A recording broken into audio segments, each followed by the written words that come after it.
Barnaby, look, I had this new email. It says we want a free vacation. It's probably spam, Geraldine. Delete it and move on. There's only 3 simple steps. I think we can complete this. See? That was pretty easy. I don't know about this. I hope you know what you're doing. Sure I do. The emails came from America Green Bank. They just need me to verify our account number, our routing number, and our penny password. This is way too easy. People are way too gullible. But I love preying on elderly retired couples. They don't know how technology works. And they too trusting. Now that I have access to their accounts, I'm about to wipe them out. And just like that, their entire life savings was wiped clean. Yes, my name is Barnaby Pennyworth. I think you guys made a mistake. It says my bank account has insufficient funds. What?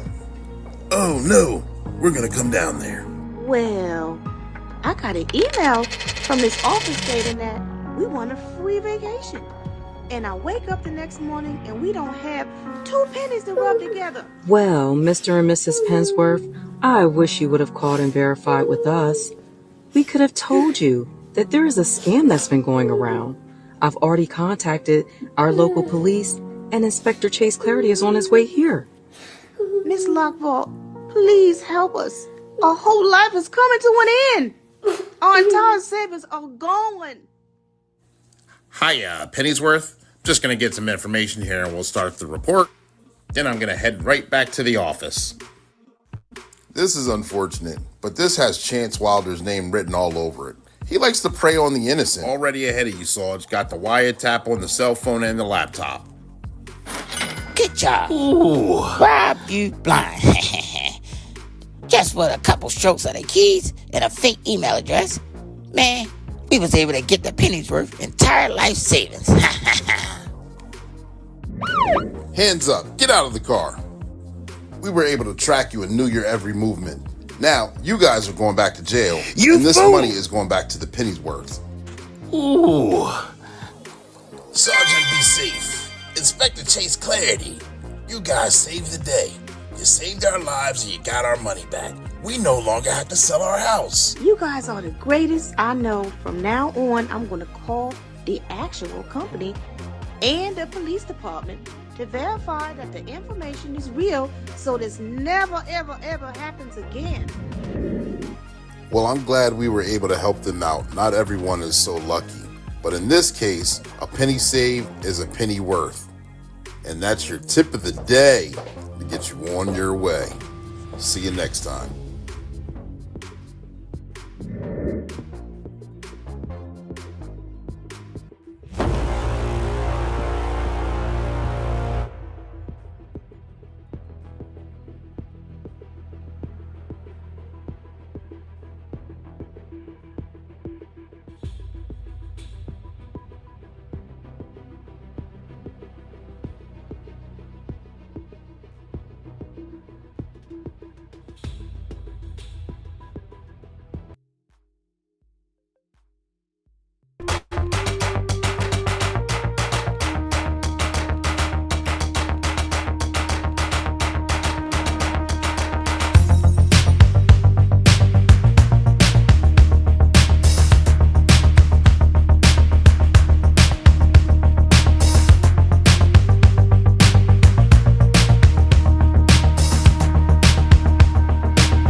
evening, ladies and gentlemen, boys and girls. Welcome to another episode of Black and Blue. The podcast is just for you. When we go live weekly at 7 p.m. Eastern Standard Time. And when we go live with the first responder or law enforcement officer, whether they're rookie, seasoned, or retiree. We talk about their trainings, their experiences, and their publications. And we're not going to fall short tonight. We're going to have a lot of fun. So make sure you subscribe to the channel. If you're not already subscribed, make sure you hit that like button because we're going to be talking about some wonderful topics, all right? We talk about trendy topics. We talk about topics and give you solutions to questions that you may have. We're streaming on 5 different platforms. That's right, 5. We're on 2 on Facebook, 2 on YouTube, and 1 on LinkedIn. And it's also going to be uploaded on Spotify. So make sure if you haven't already subscribed to any of those, do that and share that with your friends because this is the Black and Blue channel where we try to humanize the badge. We take you beyond the experience. And if you haven't already seen it, make sure you subscribe to the Sergeant Be Safe channel. He has a YouTube channel where he gives safety tips, and he has a couple clips that'll be airing during this podcast here. Sergeant Be Safe, the cartoon crime fighting cop that always gets into trouble but finds a way to get out of it and gives you safety tips in between. Okay? We have a lot of fun with those as well. That's sponsored by One Way Publishing. One Way Publishing is the book publishing company that sponsors For One Black and Blue. It also sponsors Sergeant Be Safe, and it's a book publishing company. You see a couple books behind me. A couple clients wrote a couple of books themselves. Their motto is they can turn a mere thought into a book that's bought. So if you ever wanted to write your own fiction, nonfiction, cookbook, comic book, whatever it may be, One Way Publishing can get that thing done for you. Workwithclee.com is how you would do that. If you want to be a voiceover for Sergeant Be Safe, if you want to be a guest on the show, or if you ever wanted to write your own book, that's the website that you want to go to. It'll be in the description box below.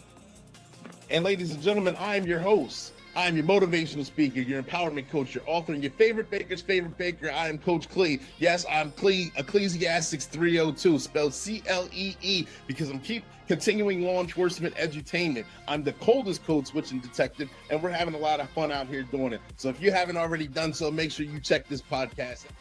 Thank you guys for tuning in, and enjoy. There we go, ladies and gentlemen, boys and girls. I hope you like the new intro. We got a couple new things going on. Thank you guys for tuning in. Got most of the intro out of the way. This is Coach Clee. This is Clee, C-L-E-E, continuing law enforcement edutainment, because we entertain and we educate while we get that thing done, and we're having a lot of fun doing it. That's right. Hit that like button. Hit that like button. Hit them hearts for me. We're going to have a lot of fun. This is going to be an exciting podcast. I'm excited for you guys to be here. You guys already know that April is financial literacy awareness month. So therefore, I got to give a shout out to my guys, Jeff and Dave. We got that special project that's going on Easter Sunday. Got to give a shout out to Marion Small for your donation for that special project, the Easter baskets, and your children's book on financial literacy. Cornell buys his first pair of sneakers, ladies and gentlemen. It's a children's book geared toward financial literacy and responsibility. So there we go. And since April is that month, we're going to go ahead and continue that thing forward.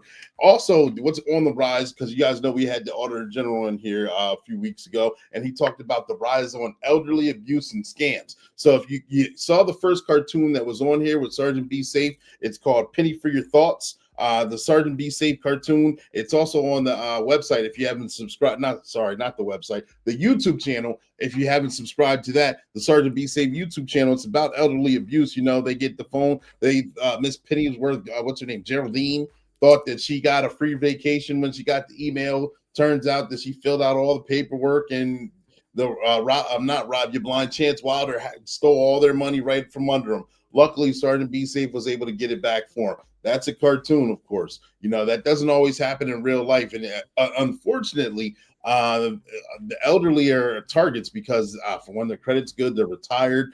They've got a decent financial nest egg for multiple reasons. And a lot of times they're not up to new technology, so they're gullible. They go to the bank themselves and they withdraw the money, and the bank actually tries to stop them. Most bank tellers try to stop them, but they can't do it because they're a willing participant. So don't be a willing participant. Educate yourself. We're going to have another video coming up later on another scam that's going on, the hostage scam. That with Sergeant Be Safe, and we're going to talk about that a little bit. We got that new podcast intro. Give me a like if you like that new intro. Got the intro, also the host intro. Just did that for something to free up a little bit of space, And then we got the Sergeant Be Safe. Like I said, we're going to come up on the Sergeant Be Safe, the new cartoon that was done this week. Shout out to all the voiceovers. Shout out to all the work that was put into this one. This one wasn't very easy to do, but it got done right on time. Continuing the fraud fair and the elderly abuse fairs that are going on this month, we're going to continue putting those cartoons out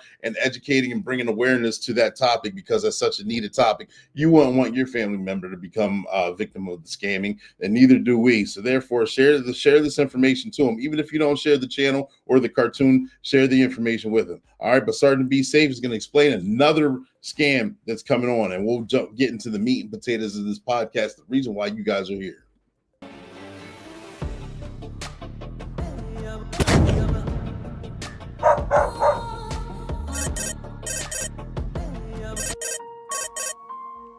Hello? Geraldine Pennyworth speaking. Good morning, Mrs. Pennyworth. I have your granddaughter, Goldie, and she got a warrant for her arrest. If you send a gift card or your account number over the phone, I won't arrest her. Goldie? What has my granddaughter done? She committed a crime in another state, but she never showed up, so therefore, she has to pay a fee.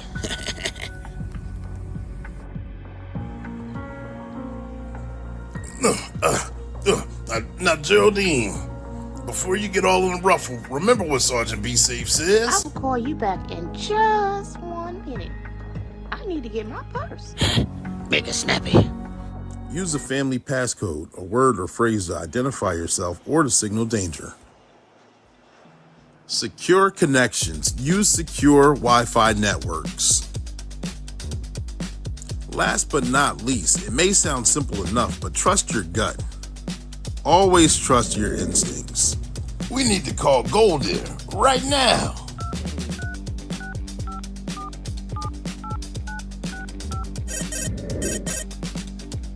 Hey, Grandma, what's up? Goldie? What's the family code word? It's Drama Bandit. Why? We were just scammed by a hacker. Stay safe. It was supposed to be easy money. Now that I have all the evidence and all the facts, and you're not a victim because you didn't send any money, I can arrest him for the potential scam.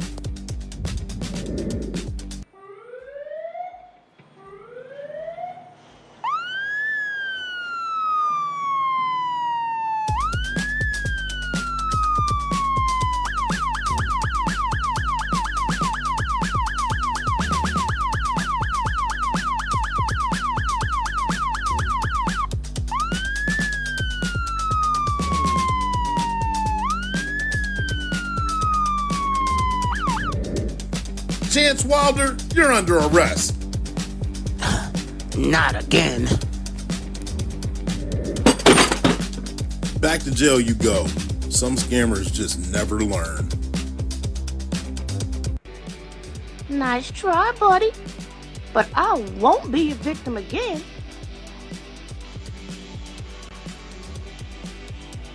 Well, I guess we really dodged the bullet now. Thanks to Sergeant Be Safe and our quick thinking. I'm so happy you guys called this time for help, before things got bad. Remember, always stay alert and never give out personal information. And if you enjoyed this adventure, don't forget to like and subscribe for more tales from Sergeant Be Safe and the Pennyworths.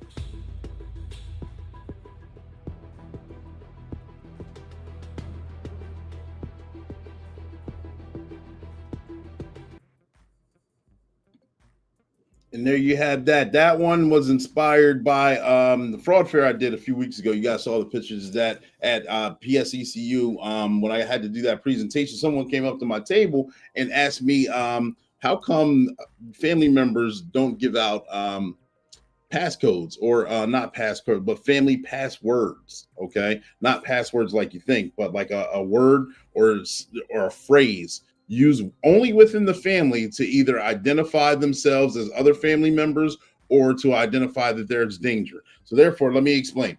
It provoked a thought to me. I remember when I was younger and growing up, I was getting off the bus, or if I had to get picked up from school, and often my mom would tell me if someone was picking me up from school, then and I didn't know who they were or didn't remember who they were, there was a family password that they would know and I would know, and I'm not supposed to share it. They're supposed to tell me what it is.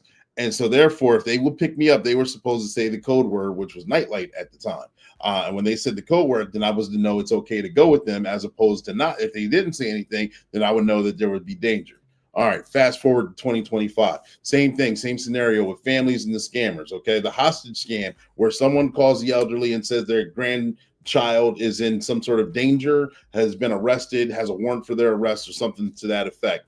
You know, it's immediately, it's good to try and get as much information as you can from the scammer. If you can get a name, get a company, get a phone number, call them back.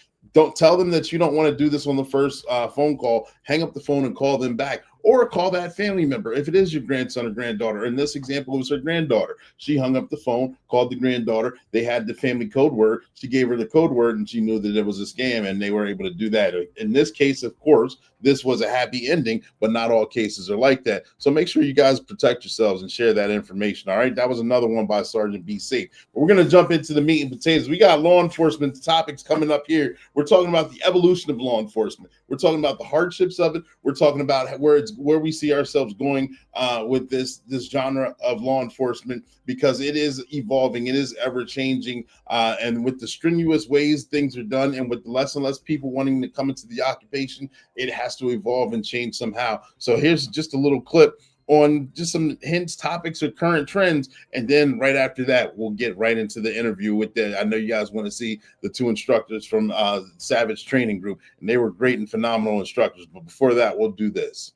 Evolving landscape of law enforcement, the stakes are alarmingly high, and the challenges faced by officers are becoming increasingly complex. Imagine, if you will, a police officer navigating a labyrinthine maze where every turn could lead to danger. Every decision can mean the difference between life and death, and the shadows of uncertainty loom large. This is the reality for those in uniform, whose training has, for too long, been measured by the hours spent in a classroom rather than the ability to apply that knowledge under the immense pressure of real-life situations. As we approach the future, the challenges stack up like an insurmountable wall. Heavy workloads, a shortage of personnel, and the ever-elusive trust of the communities they serve. The traditional check-the-box training methods are becoming obsolete, as the demands of modern policing require a fresh approach, one where results matter more than rote memorization. In this new era, specialized training is not just beneficial, it is vital. The reputation of law enforcement training is changing as agencies seek out partners who can provide more than just basic instruction. They are looking for innovative ways to enhance their officers' skills, from intensive in-person courses to cutting-edge virtual training. Officers and agencies that refuse to settle for mediocrity are finding new pathways to excellence, elevating the standards of law enforcement. The future will see officers grappling with a myriad of new challenges. The rise of cybercrime and cross-border offenses adds layers of complexity to their already demanding roles. Meanwhile, the resignation rates among police officers have reached alarming highs, with a record 3.4% voluntarily leaving their posts all across the United States alone. The impact of burnout is palpable, as the strain of the job becomes overwhelming, leading to an exodus of seasoned professionals. To combat these issues, law enforcement must embrace technology as an ally. Crime analysis software can transform the way officers allocate resources, allowing them to focus on high-crime areas and optimize patrol routes. The deluge of data generated by criminals requires officers to be adept in skills like data science and coding, an area where law enforcement is currently under-resourced. Moreover, as communities grow more diverse, the challenge of building trust becomes even more pressing. Here, technology can be a double-edged sword. It can either bridge the gap or widen it, depending on how thoughtfully it is implemented. Engaging with community stakeholders and using technology transparently can foster accountability and rebuild confidence in law enforcement. As artificial intelligence makes its way into policing, the demand for responsible AI practices is rising. Concerns about bias and the ethical use of AI are at the forefront, compelling law enforcement agencies to adopt guidelines that ensure transparency and fairness. The stakes are high. The more AI is woven into the fabric of policing, the greater the need for ethical considerations. Close your eyes. In essence, the law enforcement landscape in 2025 is not just about tackling crime, but about navigating a complex web of societal expectations, technological advancements, and evolving crime patterns. The future requires a commitment to specialized training, a willingness to adapt, and a focus on ethical practices that will ultimately strengthen the bond between officers and the communities they serve. The journey ahead is fraught with challenges, but with the right approach, it can also be filled with opportunities for positive change.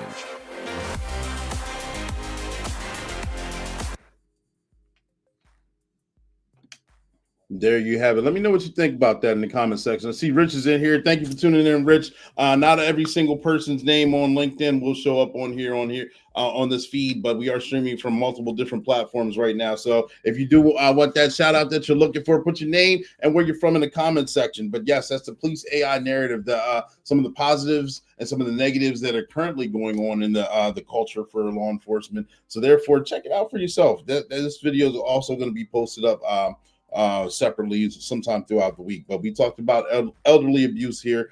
We talked about those Sergeant Be Safe cartoons right there. AI is the narrative. But right now, we're going to jump into the meat and potatoes of why you guys are here. Right now, let me change this banner. Let me get that straight. I want to give a special shout out. Not only did I change it right? No, I didn't. There it is right here. Special shout out to Scott Savage and the Scott Savage Training Group. Also with Dan Flippo and John Morris. Recently, actually, as of a week ago, exactly Thursday last week, I got to attend a training here in this area from the Savage Training Group with critical incidents response, and it was a great 2-day class. I had a lot of fun. I learned a lot. I got to think outside the box and objectively. And you guys know I've been in this field for many, many years, so actually learning something or building on something that was already kind of instilled or kind of rearranging the habits, the thought processes that I was already taught was a great thing, man. And I enjoyed it. I want to give a special shout out. I got the challenge coin, Scott Savage challenge coin. I also got one of the hats from there, right there. Yeah, you guys see it. You guys see the hat and the challenge coin. Good memorabilia, but wonderful class. So therefore, I say all that to say, if you look up their schedule, the website's scrolling below. It's also in the comment section. Look up their training schedules. If they have any trainings nearby you, I suggest that you go ahead and attend the class and learn something and enjoy yourself there. The training's good, it's up to date, and it's necessarily needed. I got a comment right here. What we got going on? Great intro. Thank you, LinkedIn user. Sorry, I can't see who you are, but I appreciate it. But without further ado, we're going to jump right into it. Make sure you guys check out their website as well. Make sure you guys check out this interview. We got two instructors. I can't talk right now. We had two instructors in the class for critical incidents response. One of them was John Morris. He had over 27 years in the law enforcement field. He's also a former Army paratrooper. He did his 27 years in North Carolina. He retired as a lieutenant. He instructs tactical and legal principles and trains. He does trainings because he's been in so many high liability situations. And the information that he provided was priceless, ladies and gentlemen. The second instructor that we had was Dan Flippo. He retired as a deputy chief with over 29 years of service. He's also an instructor. He wanted to improve law enforcement as it is right now, enhance law enforcement skills in real time and in the field. Both of these gentlemen are instructors for Savage Training Group, and you guys know Scott Savage has been on here twice. So if you haven't already seen those episodes, make sure you go back through there and check those out. But without further ado, I'm going to step out of the way and I'm going to let these guys talk because I was privileged enough to get an interview with them at the end. So I appreciate everyone. I appreciate both of you guys. Thank you. Welcome to Black and Blue, the podcast that's just for you.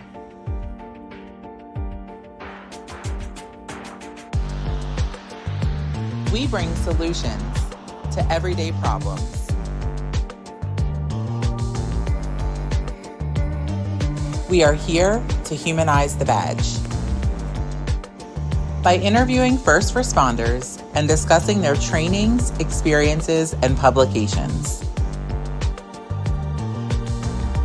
Black and Blue airs weekly at 7 p.m. Eastern Standard Time. Tune in. All right. And I was privileged enough to get an interview with Dan Flippo and John Morris at the conclusion of their training session breaking down critical incidents. This was an excellent class put on by the Savage Training Group.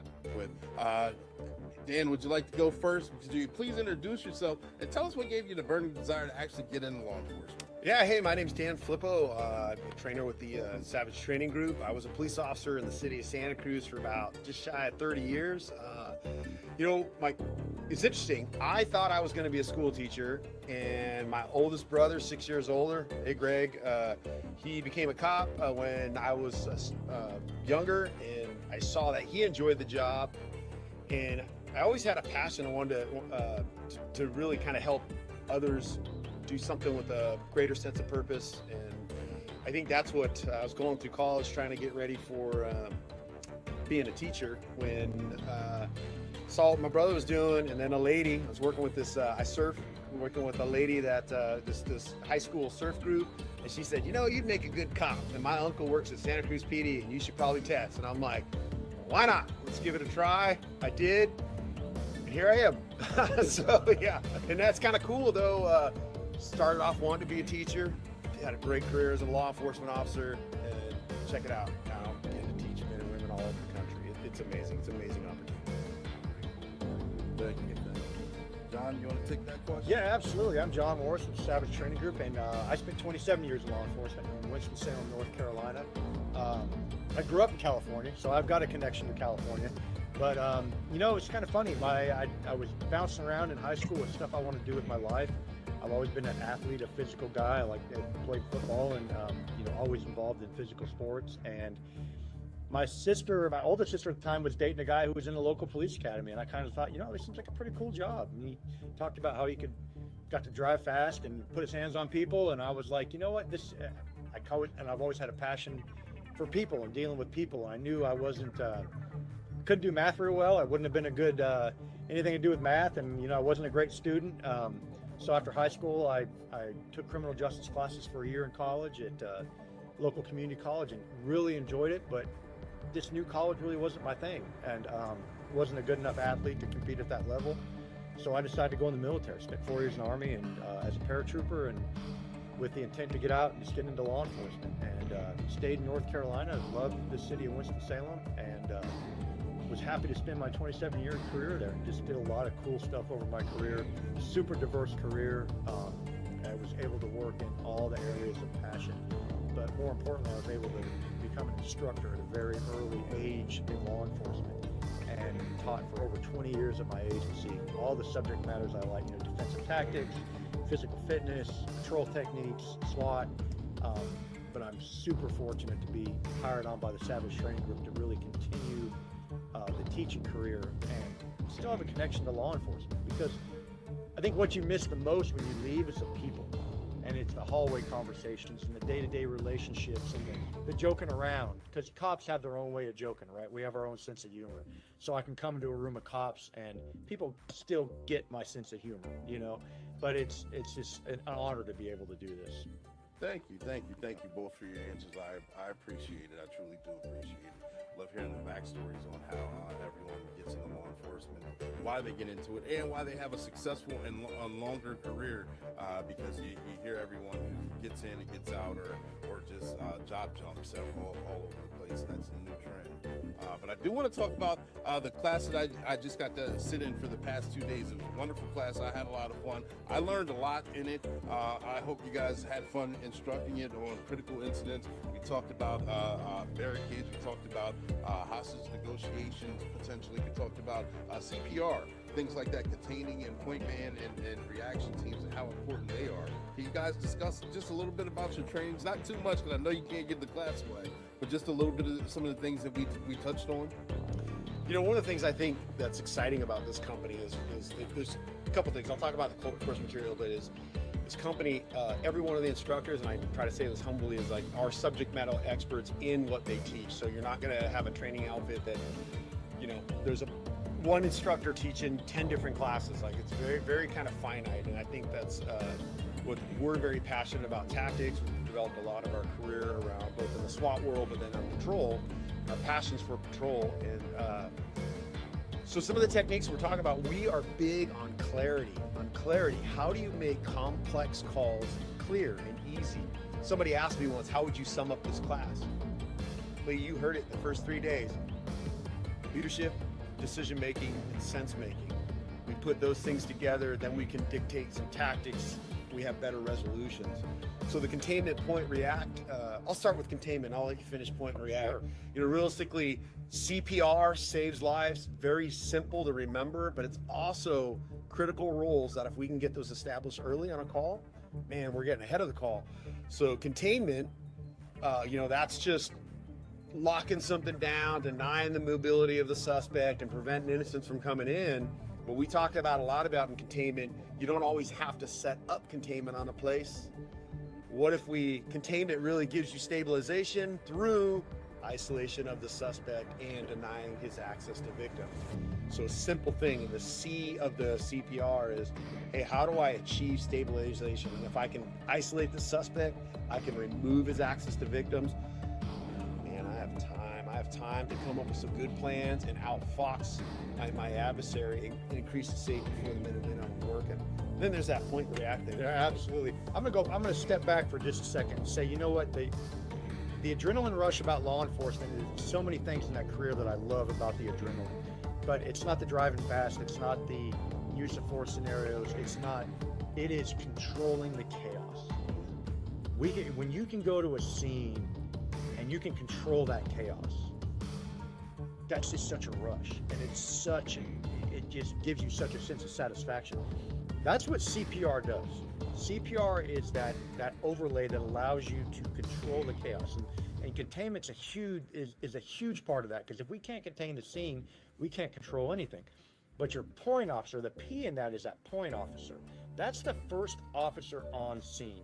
And what I fought for my entire career as an officer was, I want to be that first guy on the scene. I want to be there when the parts are falling off the cars. I want to be there when that lady's running out of the house. I want to control that chaos. That point officer is going to give you that real-time intelligence to see what's going on. And then we can build this thing out. As the supervisors get on scene, we get containment. We get your react team set up. Because in this high-risk incident, you know, this is what we're talking about. We're talking about the response to high-risk incidents, the critical incidents. And having that react team and a good experienced react team that has a plan for each of these absolute emergency reactions that they're going to have to take, it just brings a sense of calm to that chaos, and it's feeding that adrenaline that we need for this profession. Super important. It seems so easy, and I think it really is if we can keep it that simplicity. And again, everything we talked about, I think a lot of you see that, hey man, good leadership, knowing how to deploy people, man, really starts bringing calmness and chaos, and it's infectious. And here's what, sorry, man, here's what I do know. We're not talking out of ego or cockiness. We know this stuff works. And how do we know? Because the greatest privilege we have is, one, working with the men and women all over this great country. But the other thing is we get texts frequently where men and women say, hey, remember me? I was in your class. Hey, I applied what we did, and I caught the crook.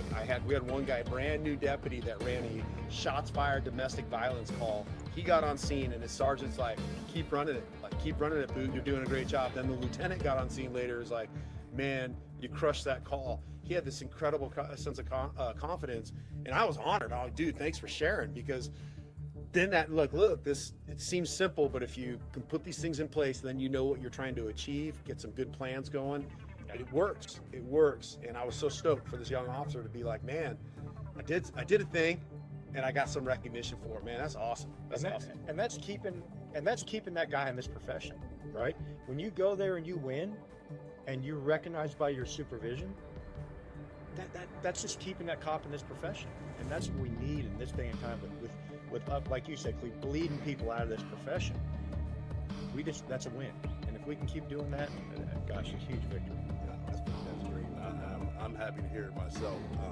I came into the class thinking I knew a lot on patrol and eager to learn more. Don't get me wrong, I wasn't trying to come in and big head or anything, but being able to work patrol and figure things out and have fun on calls, and then to hear things from a different aspect, or kind of question why we do the things we do or don't do the things we do, or some of the things we should do, is an eye-opening experience. And I love learning some things that I may have already known, but just didn't know how to actually make it make sense, or actually physically see it. And like, if this happens, then you do this. If this happens, it clarified like a whole career within 2 days. And I think that's right, necessary. And I was happy to sit through it, believe it or not. I'm hoping I'm not giving you wordplay or making it seem like I came in and I had a great experience is what I'm trying to Yeah, and I hope, obviously you have a lot of experience, and one of the things that we talk about is for experienced people, sometimes it's good. I thank you for sharing that, because it's like, I come in and we all have that, we get on a call, and you got the self, man, am I doing the right thing? And the decisions I may make on the right scenes, sometimes it's good, and maybe we said something that you already knew, but we put it in a different terminology, gave it a little bit more clarity, but also I hope it gave you confidence, because now you're like, not ego, but confidence, like, hey, look, what's going on in this cage of mine, actually, I'm on the right path. I gotta keep putting the work in. But I've learned that, cool, now I've got the concepts, I understand why I have these concepts, and now when I get on there, I got more confidence, man. That's very powerful. I'm glad that we were able to give you some of that. We get so specialized in law enforcement. And, you can go all these classes. You can go to, this interview class or this interview class or underwater knife fighting or whatever it is. It's so specialized. Where we lose sight of is the basics. And that's what's so exciting about this class, is because we're bringing things back to the basics. And just like the sports analogy I used at the beginning of class, the team who does the basics the best is going to win. And if we can do the basics the best we can absolutely do, it's a win every time. Again, thank you guys. What makes you? Why is Savage Training Group so important for the training for law enforcement officers, whether they're new, seasoned, or soon to be on their way out the door, or even executives? Why do you think that this training is important? Good. So I've been with Savage Training Group a little over a year, and what drew me to this group is the fact that we bring clarity. Savage Training Group is going to bring the clarity behind the why we do what we do. And one of the things we harp on is we do things in law enforcement because we have to. We have to do this. We have to do that. Well, I want to dig in why. Why do we have to do this? And we get stuck in this rut of we have to do this or we have to do that. Officers don't understand the why behind it. And I'm not saying we don't have to do that particular task, but know the why. And knowing the why brings clarity. I'll go back to it. We're not going to throw up a PowerPoint and read it to you. I can give you a PowerPoint, you can read it, and you can learn the same thing by me reciting what's on the board. We are going to describe, we're going to use, for lack of a better term, we're going to use war stories. But I'm going to tell my stories from a sense of, hey, this is what I did and probably didn't work really well, and this isn't a good example of why you probably shouldn't do it. I think we learn more from our failures. So I'm going to go out there and say, hey, look, and then I'll give you some pro tips. Hey, this is where we made a mistake and we made some adjustments and we went forward. The Savage Training Group is going to put the right instructors in the right subject matter areas. We have people teaching officer-involved shooting courses that have been on an officer-involved shooting team in a major law enforcement agencies. We have guys teaching internal affairs courses who have worked internal affairs at some of the biggest agencies in the United States. Dan is, I'll sing his praises. He is taught for the National Tactical Officers Association. I have 21 and a half years of SWAT experience. I mean, everyone on this team is an expert on what in the area they teach, and Scott Savage does such a good job of placing those instructors in the right position, and the vetting process for instructors is extensive. I can attest to that, but he's just not going to hire somebody who's like, hey, I'm looking for a retirement gig. we're going to give you quality law enforcement training, because you know what, truthfully, cops deserve it. Cops deserve it, because we can go back to all the failures of law enforcement in this country and say, how many times cops need better training, cops need better training, cops need better training. Well, let's look at the situation. Did training occur or did learning occur? And for Savage Training, we are going to guarantee you that the learning is going to occur. We're not just going to blast out some PowerPoint and people are going to click through. We want to ensure, by training our instructors, by keeping it and watching the group, to know that learning is occurring. And we talk to each other during every break. We talk before class, we talk after class. Hey, what worked and what didn't work? That's why I love Savage Training. That's why I'm glad. Yeah, and we're willing to, that learning, that focus on learning versus just conducting training. There's freedom. We have set curriculum, but there's freedom in our curriculum. Like we talked, you don't know that, but some of the subjects we talked about, it's like that wasn't in our presentation, but the class brought it up and it tied to what we're talking about. So we're going to go down that path. We're going to allow that because it's going to reinforce what we're presenting anyway. So there's a lot of freedom. Like we don't even like, I'll give you a little secret. That whole 2-day class, there's not like one PowerPoint for the class. It's all broken up on subjects, so that way we can pivot and focus on the needs of the students. And that's what's super exciting for me as an instructor. You know, Scott says this, the owner of the company says this very often. He goes, he wants instructors that are passionate, humble, hard for me to say humble, I'm talking about myself, and hungry. And I think this cadre that we have, we are, and we're very passionate about the subjects matter. We've all got a very solid why we're doing what we're doing. And it doesn't have to do, I'm just gonna say, it doesn't have to do with the money. Guys that are motivated by money, training for an after career, you probably wouldn't fit in. It's like guys that are passionate. We want to make law enforcement training better. We want to make information sticky. So Clee, 4 months from now, when you go to a call, you're going to remember, a little voice is going to kick off in your head. You're going to be like, oh dude, I remember that we talked about in class, and you can call plays very quickly. We want that from you. And I think that's what's so exciting. I mean, the cadre, I'm honored to be part of the cadre, but here's the other thing. Not to give all the secret sauce away, Scott spends a lot of time training us. Like every year we meet together, we get professionals from the outside that train us to be better instructors, and that's where we've got to be hungry. I know he teaches some of the classes. He spends hours researching the local problems, the local case law, so it's real for the student. It's not just like, hey, we'll go here, present our ideas, and leave. So it does take a lot of energy, but it's also cool to be a part of it, because I think you can attest to it. It resonates then. It resonates in the class, and it makes it more important to you as a student or the person learning that, hey man, this is specific to me. And those people who are thinking about bringing in Savage Training Group, just know that we're not going to come to your jurisdiction and say, hey, this is how we did it in North Carolina. I don't know how you do it in Pennsylvania. We're going to put in that work ahead of time to know how you do it in Pennsylvania. I'm going to know what the Pennsylvania Supreme Court says. I'm going to know what your district says. I'm going to know what your jurisdiction does, because I'm going to dive in and research your use of force law. I'm going to research your deadly force statutes. I'm going to do all that research ahead of time. Then I'm going to apply it to our training and tailor make it to your jurisdiction. Sounds good. Thank you for the explanation. And it kind of segues into the final question I had, the end game goal. You explained you're passionate about being an instructor. You want to get the most current information out there from state to state. Where do you see, what in a perfect world, where would you see law enforcement, or where would you like to see law enforcement go in the next 3 to 5 years, per se? I'll take that. Well, one, I think law enforcement training has to be less siloed. We take so many topics and we hit on that topic and then we break and we go. I mean, really, that's not how the patrol works. We've got to, we talk about the skill set of sense making. Sense making is just getting a call, and as we talked about in the class, it's not call type. You go to domestic violence, it's a domestic violence call, but that call's got variables, it's got nuance, it has its own flavor. And can you identify what you're going to have to do to kind of weed through it, and what intel you need to make that better decision? And I hope as we go through, we're creating those skill sets and building the confidence to recognize, like, oh, I was dispatched to this call, therefore this is how I handle it, boom, boom, boom. I'm willing to really look at it and go, well, okay, cool, it is a domestic violence call, but this one sounds like the husband's left, so now I can start decompressing things. And it's a different call versus when there's some immediate life priority issue and I'm now prepared for a potential hostage rescue. Same DV call, different variables. I've got options that I can go to that I can quickly. So I do hope law enforcement training focuses more on that, on some of those.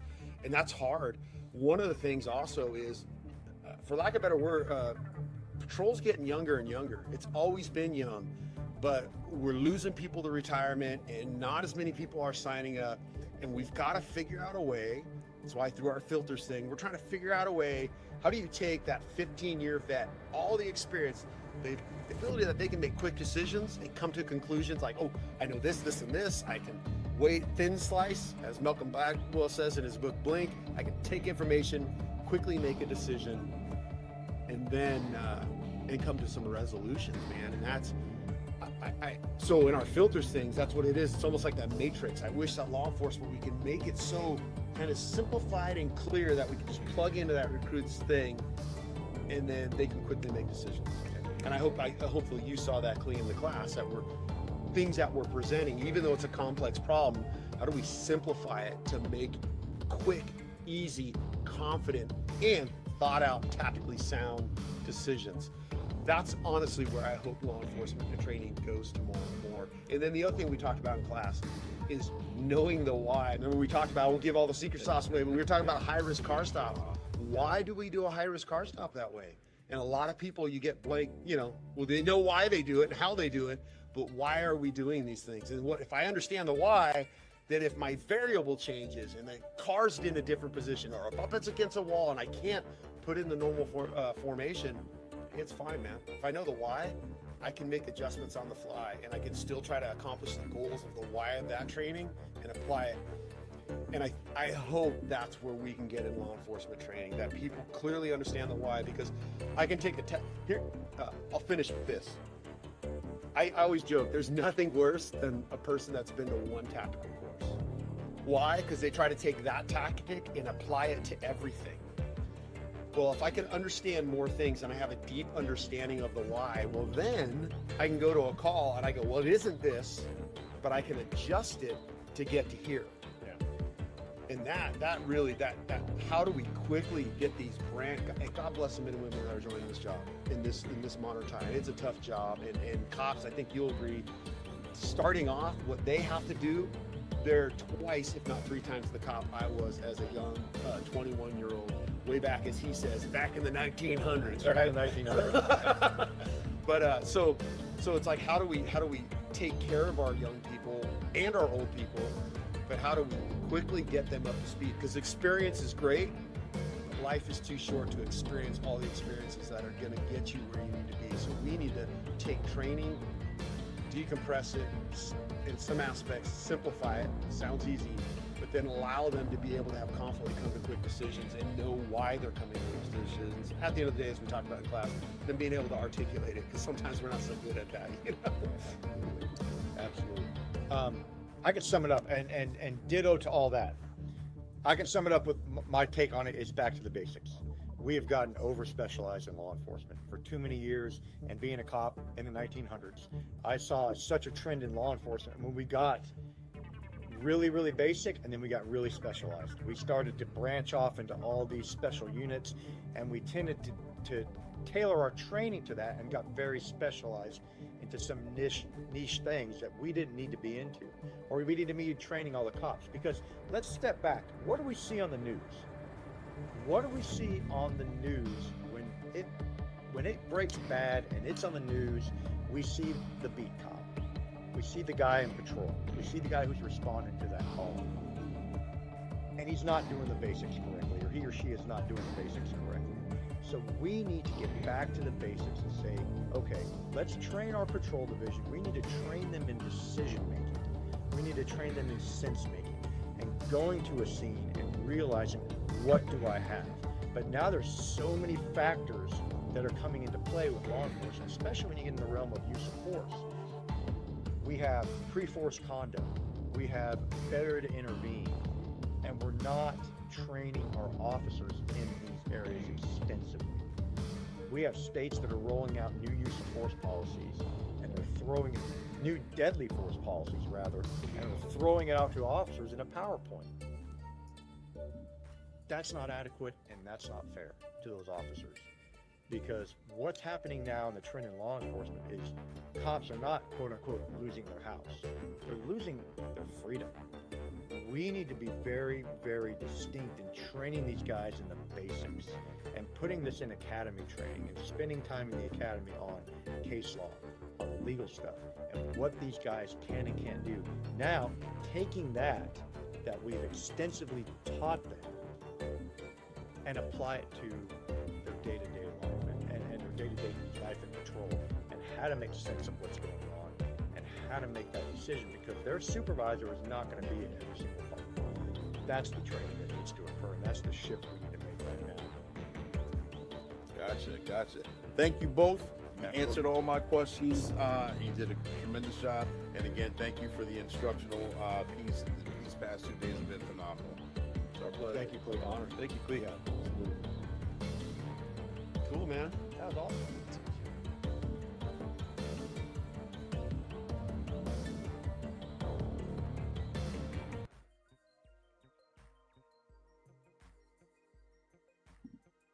And there you guys have it. That was the tremendous interview. Again, let me put him back on the screen. Thank you, Scott Savage. Thanks, Dan Flippo. Thanks, John Morris. Make sure you guys check out their website. Make sure you guys attend any of their trainings. Again, I'll put this up there. You guys see the hat. I'm wearing the hat. You guys see the challenge coin as well. Got to get that thing out there. That was some good training, ladies and gentlemen, boys and girls. Man, I'm telling you, it gets you to think outside the box. If you're a newer officer, if you're a rookie, if you're a boot, and you need just those 2 days will get you grounded well enough to be able to survive through the career, to make it through the career, to be successful through the career. If you're an older, more like me, seasoned, not just retired yet, but you're seasoned and you're going through the career, it gives you a different outlook on some modern techniques. When we were taught one way, and the way that we were taught, why were we taught that way? And what use and what benefit does that way have now that we can't pivot and do it a totally different way? It gives you a different aspect and ratio and concept on looking at it. Great organization. Absolutely. I'm sorry I can't see who this is, but yes, thank you for your comment. Thank you, ladies and gentlemen, boys and girls. So therefore, all that good training, I hate to be a Debbie Downer, but just kind of shifting gears a little bit, all that good training is necessary. All that good training as well. But first, in law enforcement, we are our own worst enemy. Our mental health falls to the wayside. The number one way we leave this planet in law enforcement or first responders is by our own hand, whether it's slowly taking ourselves out or the quick way, self-deletion, on social media, certain words you can't say. You unalive yourself, you leave the planet, self-deletion, and it's terrible. And that's the highest way cops are leaving this planet unexpectedly. And it doesn't have to be that. If you're going through something, there's the peer program. There's always someone. I wish I had a phone number I could put up here right now. I don't have it right now. But if you're going somewhere, remember, you matter. Remember, you're special. Remember, you need to reach out and talk to someone, even if it's not someone with your own department, even if it's not someone with your own state. Don't suffer in silence. Don't suffer alone at all, because that's how, that leads down that slippery slope of depression, and we end up in self-deletion. And I'm tired of hearing about another story on how someone who made it to retirement, or someone who was working, someone who lost their family or whatever, who was in the first responder or law enforcement, did a self-deletion when they could have just reached out and talked to someone and they could have made it over that hump. Yes, it's big at that moment, but you're able to, we do so much in this occupation. You should be able to make it over certain other obstacles as well. And if you need help doing that, that's totally okay. That's the mindset that we're going into, because it's needed and necessary. All right, ladies and gentlemen, boys and girls, I want you all to take care of each other, take care of yourselves. This is Black and Blue, the podcast that's just for you, where we go live weekly at 7 p.m. Eastern Standard Time. And when we go live with the first responder or a law enforcement officer, whether they're rookie season or retiree, and we talk about their trainings, experiences, and their publications. And we didn't fall short today. We talked about the Savage Training Group, so make sure you guys check them out. Excellent classes. I had Marlon on here, had Scott on here, got Dan and John on here as well. well. I mean, just going through the whole bunch. It was a good time. It was a good interview, good training. I appreciate all of it. But Black and Blue is here for you. Make sure if you haven't subscribed to the channels, Facebook, YouTube, LinkedIn, Spotify, whatever it may be. We are on those channels. Make sure you hit the like button as well. I truly appreciate it. I truly appreciate all of you and all of your hard work. Again, like I said, you all do matter. So we're going to take you out with the outro. We will see you next week. Take care of each other. 10-4 over and out. Sergeant Be Safe is inviting you to watch this exciting and fun podcast, Black and Blue. It airs weekly at 7 p.m. Eastern Standard Time, and it's just for you. When we go live with a dynamic law enforcement officer or first responder, whether they're rookie, seasoned, or retiree. We talk about their trainings, experiences, and their publications. We've had tremendous guests already, and we have many, many more tremendous guests coming down the pipeline. You want to subscribe. Sergeant Be Safe is here. Black and Blue is on various podcasts, especially on YouTube, so make sure you guys subscribe. And don't forget about me, Sergeant Be Safe. I have my own channel too, so make sure you subscribe to that as well. We have many adventures, learning experiences, and we have fun while we do it. You guys don't want to miss it. Not only with the special guests that's being featured, you'll see video skits of me and the bad guys, Rob You Blind, Misdemeanor, Treacherous Tony, Chance Wilder, aka Wild Chance, and Sapphire Steel.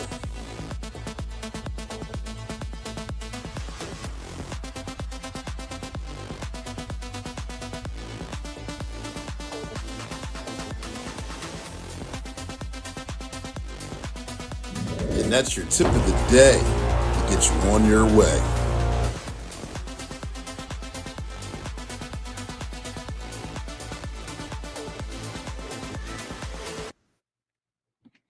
And I know I'm supposed to be gone right now, but I forgot. Yes. In this podcast, we did go over two cartoons with Sergeant Be Safe with elderly abuse and elderly scams.